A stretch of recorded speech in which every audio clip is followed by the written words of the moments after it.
Too many incidents of sectarian violence against religious and ethnic minorities. There are a wide range of challenges faced in Syria in order to reach a peaceful democratic governance. I can tell you that I had the opportunity to meet with Syrian president. We spoke about a number of things. There are ongoing challenges, including the presence of foreign fighters within the security forces, many of them backed by Turkey.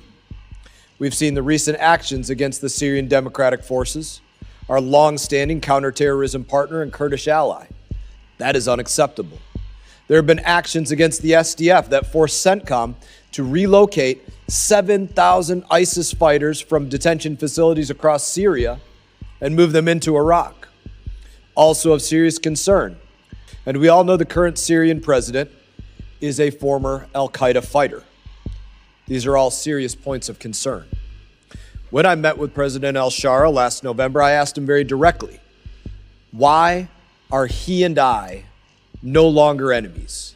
Me as a U.S. soldier, him as an al-Qaeda fighter. And his response was that he wishes to liberate himself from his past and have a noble pursuit for his people and his country. When he met with President Trump the next day and joined the global coalition to defeat ISIS, that was a glimmer of hope. But the fact is, Syria is nowhere close to where they need to be today. The United States is not satisfied with the progress that he has made yet and views many of his actions as steps backward. We need President al-Shara to do better. These are not easy things to deal with, but recent actions against Druze, Kurds, and Alawites are all steps in the wrong direction. They do not create confidence for the United States in President al-Shara's desire to create, as he said to me, a noble future for the Syrian people, as he said he wanted to do. President al-Shara does not have a blank check from the United States of America. The United States repealed the Caesar sanctions because the reason for them to exist, which was the presence of Bashar al-Assad, that reason no longer existed. But we made it clear that conditions must be met in exchange. Those conditions include advancing military integration, protecting religious and ethnic minorities, as well as their integration into the Syrian government, and working with the United States to combat terrorists.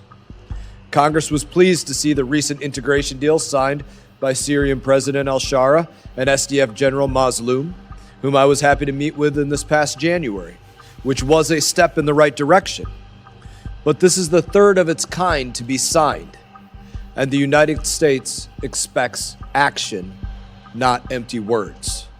The goal of today's hearing is to examine the challenges Syria faces and the implications for U.S. national security interests if Syria does choose to go down the wrong path.